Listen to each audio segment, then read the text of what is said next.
थुंग थुंग कंधे पर बोरा लटकाए दिन भर गलियों में भटकता रहता।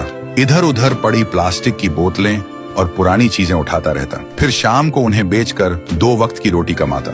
थुंग थुंग अपनी बीवी और बच्चे के साथ एक टूटी हुई झोपड़ी में रहता था। गरीबी इतनी थी कि कभी कभी नमक रोटी भी नसीब नहीं होती थी। भूख मिटाने के लिए पेड़ों के पत्तों का सहारा लेना पड़ता। फिर भी थुंग थुंग ने कभी चोरी का सहारा नहीं लिया। एक दिन थुंग थुंग थका हारा श्मशान के पास बैठा था। शाम ढल चुकी थी और हवा में जले हुए लकड़ों की बू थी। तभी उसे मिट्टी के नीचे से हल्की सी रोशनी चमकती दिखी। वह धीरे से उठा और मिट्टी खोदने लगा।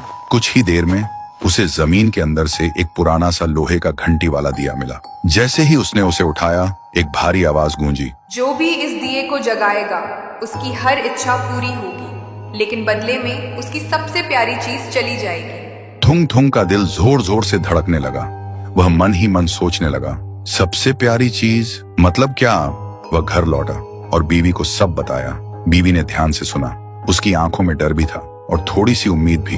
फिर बोली, 3 दिन से बच्चा भूखा है, क्यों ना पहले खाना मांग ले। थुंग थुंग ने कांपते हाथों से दिया जलाया और धीरे से बोला, हे दिए, मेरे भूखे बच्चे के लिए अनाज दे दो, बस पेट भर खाना दे दो। अचानक पूरी झोपड़ी अनाज और रोटियों से भर गई। बीवी खुशी से रो पड़ी। लेकिन उसी रात थुंग थुंग ने देखा उसका बच्चा चुपचाप कोने में बैठा है और उसे पहचान नहीं रहा। सुबह तक बेटा उसका नाम भूल चुका था। थुंग थुंग टूट गया, लेकिन घर में अनाज था और भूख खत्म हो चुकी थी। उसने खुद को समझाया, बाद में बच्चे का इलाज करवा लूंगा। फिर उसने सोचा, एक और बार इस्तेमाल कर लेता हूँ। इस बार उसने मांगा, हे दिए, पक्का मकान और दुकान दे दो। पलक झपकते ही टूटी झोपड़ी की जगह एक सुंदर पक्का घर बन गया और बगल में भरी हुई दुकान खड़ी थी। थुंग थुंग खुशी से बीवी के पास दौड़ा, लेकिन उसने देखा उसकी बीवी पत्थर की मूर्ति बन चुकी थी।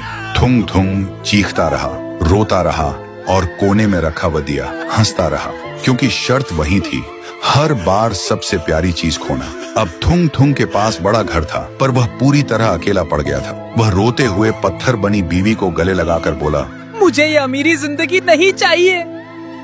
मेरी बीवी और बच्चे को पहले जैसा कर दे, भले ही हम भूखे रहे। दिए की हंसी अचानक रुक गई। एक तेज रोशनी हुई। जब रोशनी हटी, न पक्का घर था न अनाज का ढेर। फिर वही पुरानी टूटी हुई झोपड़ी थी, लेकिन सामने उसका बच्चा खेल रहा था और बीवी मुस्कुरा रही थी। थुंग थुंग ने सुकून की सांस ली और उस मनहूस दिए को वापस श्मशान ले जाकर मिट्टी में हमेशा हमेशा के लिए दफना दिया।